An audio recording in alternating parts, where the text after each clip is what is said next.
In the war in Ukraine, which is still ongoing, the only thing that has been surprising is that Joe Biden's request for $60 billion more to send to Ukraine has been held up since September or early October when he first made it.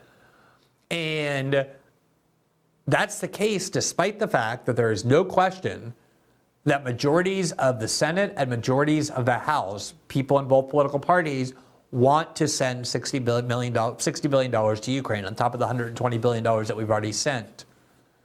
Even though Ukraine is clearly losing the war, has no chance to achieve any of the ends. And the question has always been and continues to be, why are people in Washington on a bipartisan basis so desperate to send that $60 billion there and keep this war continuing, keep this war going? And the only reason, at least for now, as to why that $60 million isn't approved is because the Speaker of the House, Mike Johnson, knows that the minute he agrees to bring that bill to the floor, he will lose his speakership. Because members of the populist right are so opposed to the idea of sending billions to Ukraine that they will sabotage his speakership. And they've kept him in check. And yet now both political parties are working on a workaround to get it to the floor without Mike Johnson. And as I've always said from the beginning of this conflict over the $60 billion, I will be shocked if that money doesn't end up in Kyiv. Because I have never, in all the time I've been covering politics, seen the military-industrial complex lose when it really mattered to them to get something. But the question was always, why does this war matter to them so much? And today, or yesterday rather, there's an article in the New York Times that I do think sheds light on it, even though this is not an unauthorized leak. You don't hear people demanding the heads of the New York Times reporters who published this supposedly deeply secret information. You don't hear any suggestion that the DOJ is going to bring charges against them or Ukraine war supporters advocating that they do, even though this is supposedly very sensitive information. And I believe that's because the power centers in Washington wanted this to be out as a reason to try and convince Americans why Ukraine is so important to the United States. And this is the New York Times not acting against the CIA, but serving as their spokespeople. And the headline was, quote, "The Spy War, How the CIA Secretly Helps Ukraine Fight Putin." For more than a decade, the United States has nurtured a secret intelligence partnership with Ukraine that is now critical for both countries in countering Russia. Now, look at the framing of that. This CIA relationship with Ukraine, says the New York Times, is now critical for both countries in countering Russia. So are you wondering at all why nobody is saying, oh, the New York Times published this sensitive information, they should be treated like Donald Trump and charged under the Espionage Act? Or like Julian Assange or like Edward Snowden? After all, they're supposedly leaking some very sensitive CIA intelligence there about a, quote, secret intelligence partnership with Ukraine. But the way you know that it was an authorized link, it was a mandated link, is the way it's framed. This is now a critical tool for both countries in countering Russia. Obviously, anybody who sees Russia as a threat to the United States, certainly which is almost the entire Democratic Party at this point, and large numbers of Republicans as well, would look at this and say, oh, this is another reason why we need to fight in Ukraine, because the CIA program that we have there is, quote, critical for both countries, the U.S. and Ukraine, in countering Russia. Here's what this supposedly adversarial to the CIA article says, quote, "The underground bunker built to replace the destroyed command center in the months after Russia's invasion is a secret nerve center of Ukraine's military. There is also one more secret that the New York Times is going to expose, because that's what they do. They expose the secrets of the powerful. Quote, "The base is almost fully financed and partially equipped by the CIA. The intelligence partnership between Washington and Kiev is the linchpin of Ukraine's ability to defend itself. The CIA and other American intelligence agencies provide intelligence for targeted missile strikes, track Russian troop movements, and help support spy networks. But the partnership is no wartime creation. It took root a decade ago and has transformed Ukraine, whose intelligence agencies were long seen as thoroughly compromised by Russia, into one of Washington's most important intelligence partners against the Kremlin today." So you see, every paragraph is framed to convince Americans to support the CIA's policy, because this CIA program that we have in Ukraine that we might lose if Ukraine loses has become, quote, one of Washington's most important intelligence partners against the Kremlin today. And obviously people hear the Kremlin and they think, oh, that's the evil thing that's threatening us. And therefore anything that is an important intelligence partner against the Kremlin, such as Ukraine, is designed to become of great importance to Americans. That's the point of this article.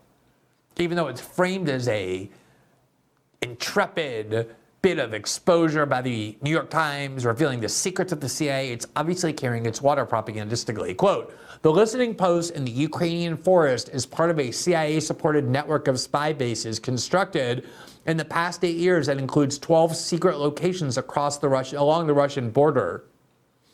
Now, by the way, on the question of why Russia might have looked over its border into Ukraine and regarded what they were seeing as threatening, is it possible that the fact that the CIA, there's a CIA-supported network of spy bases that have been constructed in the last 8 years across 12 secret locations across the Russian border, do you think this might be a reason why Russia took a look at what was going on in Ukraine and said, oh, this is very threatening to our security?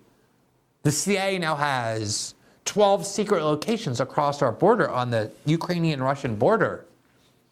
Do you think if the Russian intelligence services or the Chinese intelligence services had a deep and long-standing partnership with the Mexican government or the Cuban government that permitted it to build 10 secret or 12 secret spying locations across our southern border, that we might regard that as threatening, looking over at what was going on in those countries? I think probably we would. Quote, obsessed with, quote, losing Ukraine to the West, Mr. Putin has regularly interfered in Ukraine's political system, handpicking leaders he believed would keep Ukraine within Russia's orbit. Okay, this is the kind of thing that genuinely drives me crazy. What has Russia been doing in Ukraine? According to the New York Times, Russia, Mr. Putin specifically, has regularly interfered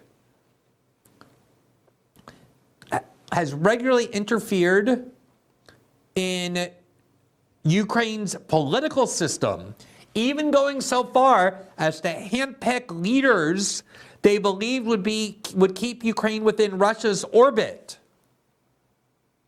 This is exactly what the United States did in 2014 in Ukraine. Exactly what the US did.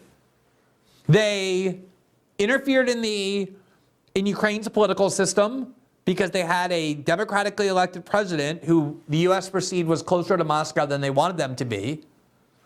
And then we heard on the audio that leaked, Victoria Nuland and the US ambassador to Ukraine, handpicking the leaders that they believed would keep Ukraine within US orbit. Do you see the extent to which our media outlets, our corporate outlets, are completely subservient to the narrative and the agenda of the security state?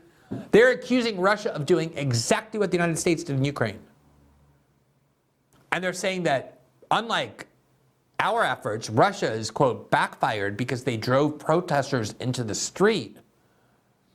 What does that mean? Ukraine in 2010 elected a president whose constitutional office went to 2015. And in 2014, the US government and both parties announced, people like John McCain and Chris Murphy, a senator from Arizona from the Republican Party, a senator from Connecticut from the Democratic Party, went to Kiev and encouraged the protesters to overthrow their government. And Victoria Nuland went and handed out donuts from her pocketbook, which I'm certain she keeps there all the time. She was like feeding and providing sustenance to these protesters. Because we wanted the government of Ukraine, the democratically elected government of Ukraine, removed so that Victoria Nuland could handpick who would be running Ukraine. And the New York Times turns that around and says that's what Russia has been doing. Quote, Mr. Putin has long blamed Western intelligence agencies for manipulating Kiev and sowing anti-Russian sentiment in Ukraine. Now, I wonder where he got that idea. Mr. John Brennan, former director of the CIA under President Obama, explained that to unlock CIA assistance, the Ukrainians had to prove that they could provide intelligence value to the Americans. Mr. Brennan returned to Washington, where advisors to President Barack Obama were deeply concerned about provoking Moscow. The White House crafted secret rules that infuriated the Ukrainians and that some inside the CIA thought of as handcuffs. Some of Mr. Obama's advisors wanted to shut the CIA program down, but John Brennan persuaded them that doing so would be self-defeating, given the relationship was starting to produce intelligence on the Russians that the CIA was investigating Russian election meddling.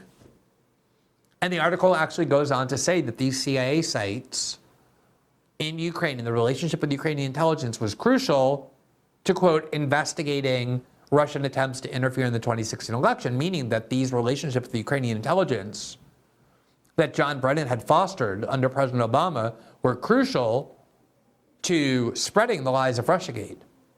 And as we've shown you before, there was reporting from Politico that described how Ukraine had basically gambled on the wrong leader by engaging in all kinds of conduct in 2016 to help the Democrats and Hillary Clinton win the election, assuming that Clinton would be the president and they would benefit, the Ukrainians would, as a result of that interference in our election by helping the Democrats. Everything that's being said here by John Brennan, oh, this was such an important program to us because that enabled us to investigate Russian interference. In other words, it enabled the CIA to fabricate and interfere in our 2016 election with the Ukrainians through this Russiagate fraud, is the reason that John Brennan is saying it's so important that we maintain these bases here. And obviously, when political liberals read this New York Times article, it's going to be like crack to them.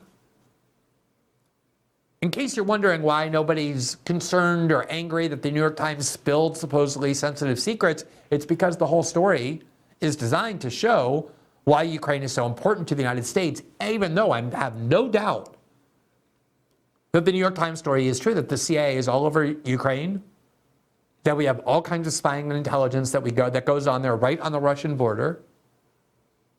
And perhaps someone might wonder whether or not the CIA expanding like bacteria, like a fungus inside Ukraine up to the Russian border might be a reason why Russia considers U.S. presence and the U.S. activity in Ukraine to be mildly threatening and provocative. Here's Victoria Nuland, who, as we talked about before, ends up in charge of American foreign policy no matter who you vote for. She was in the Clinton administration. She was Dick Cheney's top advisor for the Iraq War. She was then the U.S. ambassador to NATO in the second term of the Bush-Cheney administration when all this talk about expanding NATO up to the Russian border began, with Condoleezza Rice and actually including Ukraine in it.